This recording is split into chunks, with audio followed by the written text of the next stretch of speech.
నమస్కారం ఘంటారావానికి స్వాగతం. ముందుగా ప్రధాన అంశాలు. ఎస్ఎల్బీసీ సొరంగంలో ఒకరి మృతదేహం వెలికితీత. గళ్లంతైన వారి కోసం కేరళ జాగలాలతో గాలింపు చర్యలు.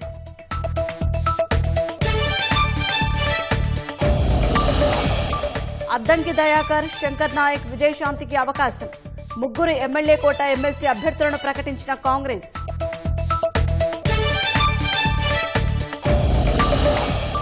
రైతులతో సమానంగా నేతన్నలకు అండగా ఉంటున్నామన్న సీఎం.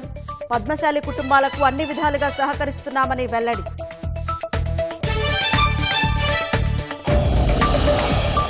రాష్ట్రంలో చేనేత కార్మికులకు సర్కారు తీపి కబురు. లక్షలోపు రుణాల మాఫీకి అనుమతులు మంజూరు.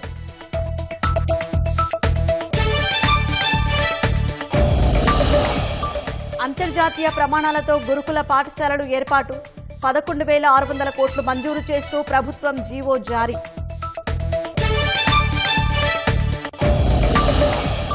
ముంబైలో నీళ్ల ట్యాంక్ శుభ్రం చేస్తుండగా విషాదం. ఊపిరాడక నలుగురు మృత్యువాత.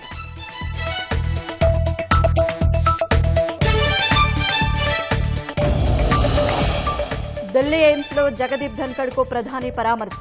త్వరగా కోలుకోవాలంటూ నరేంద్ర మోదీ ఆకాంక్ష.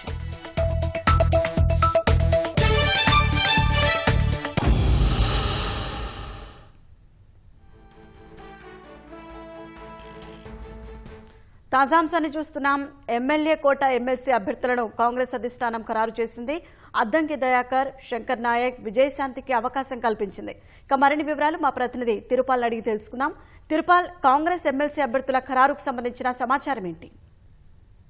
కొద్దిసేపటి కిందటే కాంగ్రెస్ పార్టీ ఎమ్మెల్యే కోట ఎమ్మెల్సీ అభ్యర్థులను ముగ్గురిని ప్రకటించింది. మొత్తం 5 ఎమ్మెల్సీ స్థానాలు ఖాళీ అవుతుండగా అందులో ఒకటి బీఆర్ఎస్ కోటా పోగా మిగిలిన 4 కాంగ్రెస్ పార్టీ కోటా కింద పోగా అందులో ఒకటి సిపిఐ మిత్రపక్షమైన సిపిఐకి ఇవ్వగా మిగిలిన 3 స్థానాలకు కాంగ్రెస్ పార్టీ అభ్యర్థులు ప్రకటించింది.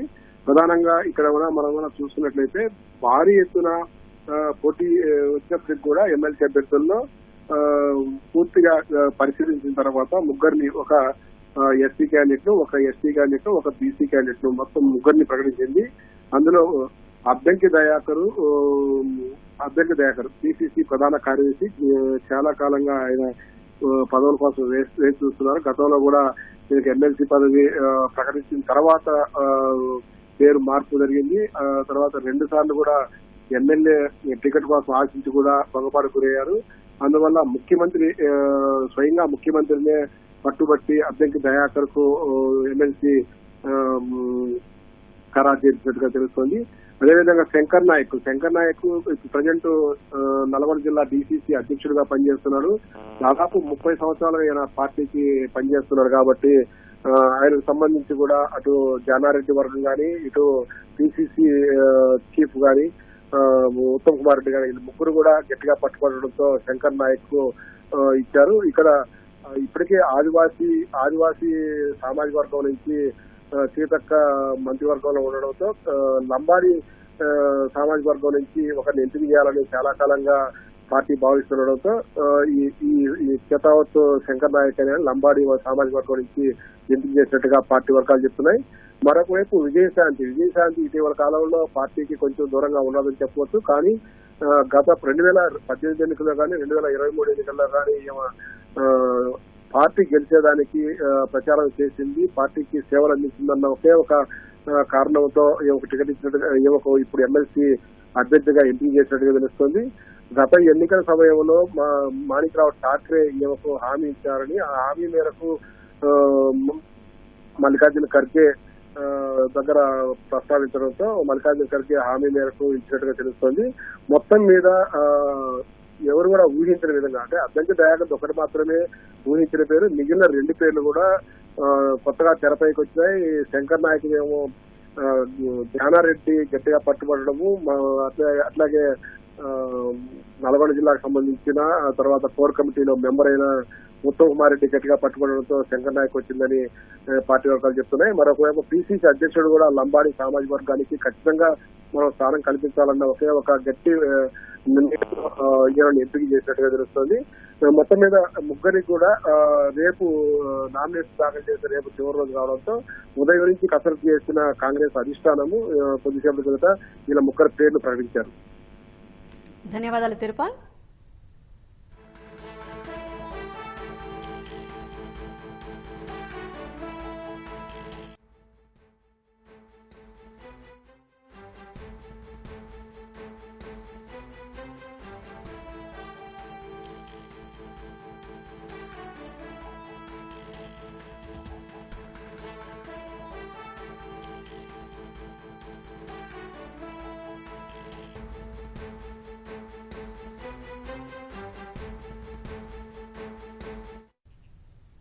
ఎస్ఎల్బీసీ సొరంగంలో గల్లంతైన వారిని గుర్తించడంలో సహాయక బృందాలు పురోగతిని సాధించాయి. 14 రోజులుగా నిర్విరామంగా సహాయక చర్యల తర్వాత ఒక్క మృతదేహాన్ని వెలికితీశారు. ఆ మృతదేహం గురుప్రీత్ సింగ్ అని భావిస్తున్నారు. ఇక మరిన్ని వివరాలు మా ప్రతినిధి స్వామికిరణ్ ప్రత్యక్ష ప్రసారం ద్వారా అందిస్తారు. శ్రీశైలం సొరంగ మార్గంలో సహాయ చర్యలకు ఈరోజు పురోగతి లభించింది. ఈరోజు మొట్టమొదటి మృతదేహం అనేది బయటకు వచ్చింది. ఈరోజు D2 అనే ప్రాంతంలో తవ్వినటువంటి అధికారులు అక్కడ గురుప్రీత్ సింగ్ టన్నల్ బోరింగ్ మిషన్కి సంబంధించినటువంటి ఆపరేటర్ అయినటువంటి మృతదేహాన్ని ఈరోజు వెలికి తీశారు. ఈ మృతదేహం అంబులెన్స్ ద్వారా ప్రస్తుతం నాగర్ కర్నూలు జిల్లా ఆసుపత్రికి తరలించడం జరిగింది. అయితే ఇది గురుప్రీత్ సింగ్ సనిప్రీత్ సింగ్ అనేది ఇంకా డిక్లేర్ చేయలేదు. అక్కడికి తీసుకెళ్లిన తర్వాత ఆ మృతదేహాన్ని అంతా కూడా శుభ్రం చేసి ఆ తర్వాత కుటుంబ సభ్యులతో ఆయనకు ఉన్నటువంటి ఆనవాళ్ళన్నింటినీ కూడా గమనించి చివరికి వాళ్ళ కుటుంబ సభ్యులకు అప్పగిస్తారు. అక్కడ మృతదేహానికి సంబంధించి కుటుంబ సభ్యులు అప్పగించిన తర్వాత వారికి అంటే 25 లక్షల చెక్కును కూడా ఆ కుటుంబ సభ్యులకు అప్పగించి అక్కడి నుంచి వాళ్ళ సొంత ఊళ్లకు ఈ మృతదేహాన్ని తరలిస్తున్నట్టుగా మనకు తెలుస్తుంది. అయితే 15 రోజుల రెస్క్యూ ఆపరేషన్ తర్వాత ఈ ఫలితం అనేది మనకు వచ్చింది. 15 రోజుల పాటు NDRF, SDRF, సింగరేణి కాలనీస్కు సంబంధించినటువంటి వాళ్ళంతా కూడా రెగ్యులర్గా ఈ ఫాలోఅప్ చేసి చివరికి ఈ మృతదేహాన్ని వెలికి తీయడం జరిగింది. మొత్తానికి 15 రోజులలో మొత్తం NGRI వాళ్ళు 8 స్పాట్లు గుర్తించారు. ఈ 8 స్పాట్లలో 2 చోట్ల తవ్వారు. ఆ తర్వాత 2 చోట్ల తవ్వినా ఏం రాకపోవడంతో కేరళ నుంచి ప్రత్యేకంగా తెప్పించినటువంటి క్యాడవరీ డాగ్స్తో అన్వేషించారు. ఈ అన్వేషించినటువంటి జాగిలాలు కొన్ని పాయింట్లను సూచించాయి. ఆ పాయింట్లలో మనకు ఈ తవ్వకాలు జరగడం జరిగింది. తవ్వినటువంటి D2 అనే పాయింట్లో ఈ మృతదేహానికి సంబంధించినటువంటి అదేంటిది కాళ్ళు అంటే చేతులు వేళ్ళు కూడా నిన్న రాత్రి బయటికి వచ్చాయి. బయటికి వచ్చినటువంటి వెంటనే ఈ మృతదేహాన్ని చాలా నెమ్మదిగా తీయాలన్న ఉద్దేశంతో మృతదేహానికి ఎటువంటి ఇబ్బందులు కలగకుండా చాలా జాగ్రత్తగా రెస్క్యూ ఆపరేషన్ని నిరంతరాయంగా సింగరేణి కాలనీకి సంబంధించిన NDRF సంబంధించినటువంటి వాళ్ళంతా కూడా కొనసాగించడం జరిగింది. ఈ రోజు సాయంత్రానికి అంటే ఇంతకు ముందే ఒక హాఫ్ అన్ అవర్ ముందు ఈ మృతదేహాన్ని లోపటి నుంచి బయటికి తీసుకురావడం జరిగింది. అయితే అక్కడ మృతదేహాన్ని గుర్తించడంలో కొన్ని సూచనలు వాళ్ళు పాటించారు. ఆ మృతదేహానికి ఉన్నటువంటి హైటు అలాగే ఆయన వేసుకున్నటువంటి బట్టలకు ఉన్నటువంటి రాబిన్స్ అనేటువంటి గుర్తు, దీంతోపాటు వెంట్రుకలు, దీంతోపాటు కాళ్ళు, ఆ షూస్ వీటన్నిటిని గుర్తించి మనకు వాళ్ళు ఈయన గుర్ప్రీత్ సింగ్ అయి ఉండొచ్చు అని చెప్పేసి వాళ్ళు చెప్పడం జరిగింది. ఈ గుర్ప్రీత్ సింగ్ సంబంధించినటువంటి వాళ్ళు గుర్తించడం జరిగింది. అయితే రెస్క్యూ ఆపరేషన్ సంబంధించి మనతో పాటు రెస్క్యూ ఆపరేషన్ జనరల్ మేనేజర్ గారు ఉన్నారు. సార్ చెప్పండి, రెస్క్యూ ఆపరేషన్ ఎట్లా చేశారు, ఎట్లా బయటపడింది మృతదేహం? మేము గత 3 రోజుల నుంచి ఈ రెస్క్యూ ఆపరేషన్స్ ని కొంచెం ఫాస్ట్ పేస్ లో చేయడం మొదలు పెట్టామండి. మా సింగరేణి మేనేజ్మెంట్ మాకు స్పెషల్ ఇన్స్ట్రక్షన్స్ ఇచ్చారు, ఇక్కడికి వచ్చి హెల్ప్ చేయాలి, కొంచెం స్పీడ్గా పనిచేయాలని చెప్పేసి. సో మేము గత 3 రోజుల నుంచి మెయిన్గా ఫస్ట్ మెటల్ స్క్రాప్ అంతా తీసేసి మనకు ఎస్కేప్ రూట్ కరెక్ట్గా ఉండేటట్టు చూసుకున్నాము. అట్లాగే ఎక్స్కవేటర్ కూడా ముందుకెళ్లేటట్టు చూసుకున్నామండి. దాని తర్వాత మనకు మన కెడవర్ డాగ్స్ వచ్చాయి. ఆ డాగ్స్ 2 ప్లేసెస్ మనకు D1, D2 అని 2 ప్లేసెస్ ఇచ్చాయి. ఆ 2 ప్లేసెస్లో తవ్వకాలు మొదలు పెట్టాము. మాతో పాటు ర్యాట్ హోల్ మైనర్స్ కూడా వాళ్ళు కూడా అసిస్ట్ చేశారు. దాని తర్వాత వాళ్ళ మనుషులు తక్కువ ఉన్నారు కాబట్టి మేము కూడా 2 హోల్స్ పూర్తిగా కంట్రోల్లోకి తీసుకొని, ఎందుకంటే స్టీల్ అది కటింగ్ అంతా ఉంది, సో అక్కడ మా అవసరం ఉంది కాబట్టి ఆ రెండింటినీ కూడా మేము కట్ చేసే తీయంగా నిన్న మిడ్ నైట్లో చేతి ఆనవాళ్ళు D2 దగ్గర కనిపించిందండి. అక్కడి నుంచి మేము కోషిష్ చేసి, కాకపోతే మనిషి మీద 7 లేయర్ల స్టీలు ఒకదాని తర్వాత వచ్చి ఉన్నది కాబట్టి అది కటింగ్ చేయడానికి మనకు తీసే దేహము కొంచెం కూడా డ్యామేజ్ కావద్దు, మంచి స్థితిలో ఉంది కాబట్టి ఆ మంచి స్థితిలోనే పట్టుక రావాలి అనే ఉద్దేశంతో ఇంకో 12 గంటలు టైం తీసుకొని మెల్లగా ఒక్కొక్కటి తీసి మేము తీసుకొచ్చామండి. మాకు NDRF, SDRF, railway demolition team Kazipet Warangal వాళ్ళు, తర్వాత ర్యాట్ మైనర్స్ ఇందాక చెప్పాను, వీళ్ళందరూ మాకు సాయం చేశారండి. ఇది హైడ్రా కూడా చాలా బాగా పనిచేశారండి వాళ్ళైతే.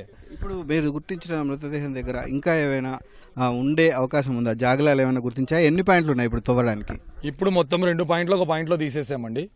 ఇంకో పాయింట్లో మామూలుగా ఇండికేషన్ ఇచ్చింది, ఎందుకంటే అవతల ఉంటే దాంతోపాటు వాటర్తో పాటు వచ్చే స్మెల్ని కూడా అలా అట్లనే ఇస్తుంది కాబట్టి మాకు అది గ్యారెంటీ ఇంకా లేదు. కాకపోతే ఇక్కడే దొరికిన దగ్గర మనకు దొరికే అవకాశాలు ఉన్నాయి కాబట్టి ఆ పనిలో ఉన్నాము. సెకండ్ షిఫ్ట్ ఇప్పుడు కంటిన్యూగా నైట్ షిఫ్ట్, రేపు మళ్ళీ టీమ్స్ కూడా అవసరమైతే పెంచి మిగతా ప్లేసెస్లో కూడా మేము ఎదుగుతూ మా ప్రయత్నాలు మేము చేస్తామండి. బాడీ పొజిషన్ ఎట్లా ఉంది? అంటే మీరు తవ్వారు కదా, 15 రోజులు అయింది కదా చిక్కుకొని పోయి, సో బాడీ పొజిషన్ ఎట్లా ఉంది? పొజిషన్లో తీసుకొచ్చామండి. ఇంకా మిగిలిన ఆపరేషన్ కంప్లీట్ కావడానికి ఎంత టైం పడుతుందని మీరు అనుకుంటున్నారు? ఇది చెప్పలేమండి, రేపు పొజిషన్ బట్టి. ఈ ప్యాచ్లో మంచి ప్యాచ్లో ఉంటే తొందరగానే తీసే అవకాశాలు ఉన్నాయి. సరే, థ్యాంక్ యూ సార్. ఇది సింగరేణి రెస్క్యూ ఆపరేషన్కి సంబంధించినటువంటి జనరల్ మేనేజర్ చెప్తున్నారు. ఈ రెస్క్యూ ఆపరేషన్ 12 గంటల పాటు కొనసాగింది. ఆ మృతదేహానికి ఎలాంటి ఇబ్బందులు లేకుండా, దెబ్బలు లేకుండా నెమ్మదిగా వెలికి తీయడం జరిగింది. ఇంకా D1 పాయింట్లో కూడా ఇప్పటికీ కూడా అక్కడ కొనసాగుతున్నాయి. సో కొనసాగుతున్నటువంటి నేపథ్యంలో ఎప్పటికీ సహాయ చర్యలు పూర్తవుతాయనేది చెప్పలేము. జాగిలాలు గుర్తించినటువంటి ప్రాంతాల్లో మృతదేహాలు ఉండొచ్చు అన్న అనుమానాలు ఇక్కడ వ్యక్తం చేస్తున్నారు. ఎక్కడైతే పాయింట్స్ సూచించారో అన్ని పాయింట్లలో కూడా తవ్వకాలు జరిపి వీలైనంత త్వరగా సహాయక చర్యలను పూర్తి చేస్తామని చెప్పేసి సింగరేణి కాలకి సంబంధించినటువంటి రెస్క్యూ ఆపరేషన్ జనరల్ మేనేజర్ చెప్తున్నారు. అయితే మొత్తానికైతే సహాయ చర్యలు అయితే ముమ్మరంగా కొనసాగుతున్నాయి. ప్రస్తుతానికైతే వెలికి తీసినటువంటి మృతదేహం నాగర్ కర్నూలు జనరల్ ఆసుపత్రికి వెళ్ళింది. అక్కడి నుంచి వాళ్ళ కుటుంబ సభ్యులకు చేరనుంది. ఇది సొరంగ మార్గంలో కొనసాగుతున్నటువంటి సహాయ చర్యల పరిస్థితి. Vote studio. రైతులకు ఇస్తున్న ప్రాధాన్యాన్ని నేత కార్మికులకు ఇస్తున్నామని ముఖ్యమంత్రి రేవంత్ రెడ్డి చెప్పారు.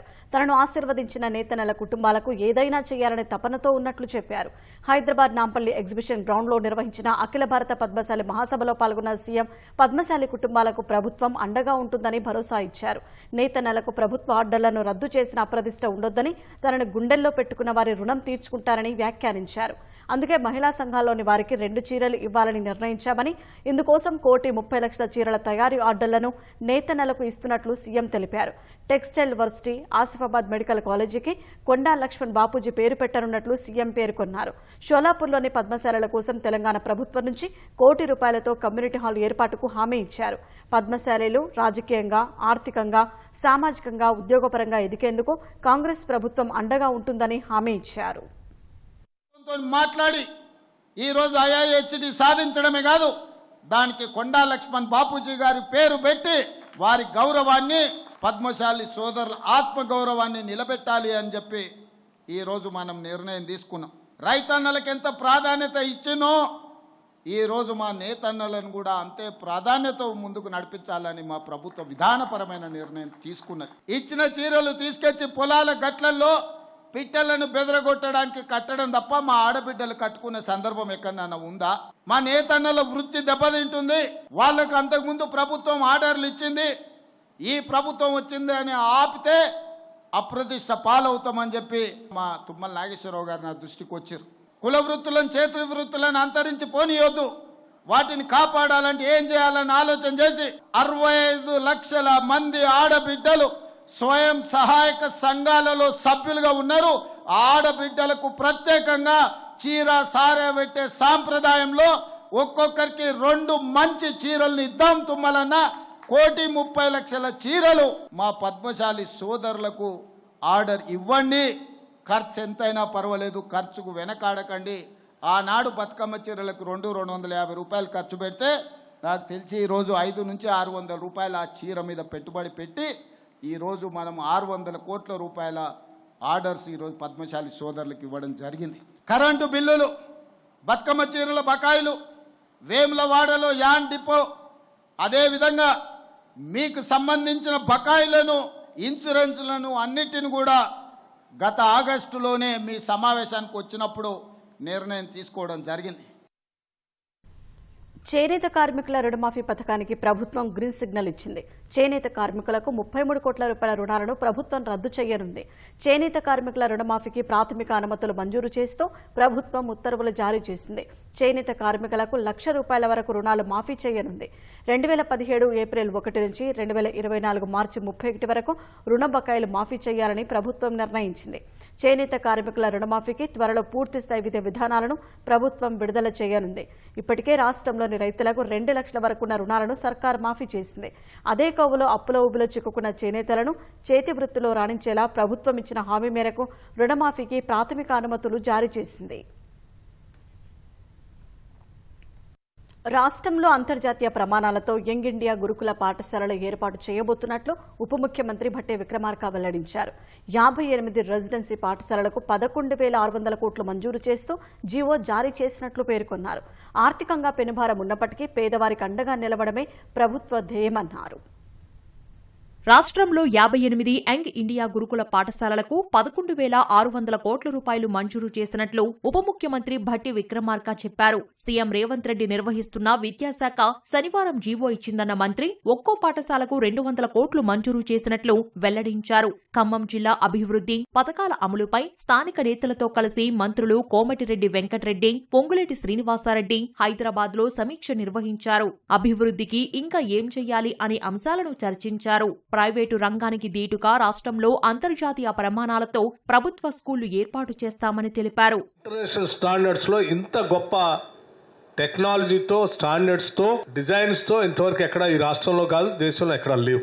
ఒక్కొక్క స్కూల్ 20 నుంచి 25 ఎకరాల ప్రాంగణంలో అద్భుతమైనటువంటి క్రీడా మైదానాలతో, టీచింగ్ స్టాఫ్ కూడా వాళ్ళకు కూడా రెసిడెన్షియల్ క్వార్టర్స్ తో అద్భుతంగా డిజైన్ చేసినటువంటి ఈ స్కూల్స్ ని లక్షలు పోసి ప్రైవేట్ స్కూల్స్ లో ఫీజులు కట్టి చదివించలేనటువంటి కుటుంబాలందరికీ ఉపయోగపడేటట్టుగా, ఇంటర్నేషనల్ గా ఈ విద్యార్థులు ప్రపంచంతో పోటీ పడేటట్టుగా ఉండే సిలబస్ తో శాంక్షన్ చేసిన ఇటువంటి స్కూల్స్ లో వాళ్ళ పిల్లల్ని చదివించుకోవటానికి తల్లిదండ్రులందరూ కూడా చక్కగా వినియోగించుకొని పిల్లల భవిష్యత్తు కోసం పునాదులు వేసుకునే విధంగా ముందుకు పోవాలని చెప్పి ఈరోజు సంతోషంగా మీ ద్వారా ప్రజలందరికీ విజ్ఞప్తి చేస్తా ఉన్నాను. వేసవిని దృష్టిలో పెట్టుకుని సాగు, తాగునీరు, విద్యుత్కి అంతరాయం లేకుండా చూసేందుకు ఏర్పాట్లు చేస్తున్నామని ఆర్ఎండ్బీ శాఖ మంత్రి కోమటిరెడ్డి వెంకటరెడ్డి అన్నారు. 2 ఏళ్లలో రాష్ట్రంలో పెండింగ్లో ఉన్న ఆసుపత్రులన్నింటినీ పూర్తి చేసి ప్రతి పేదవాడికి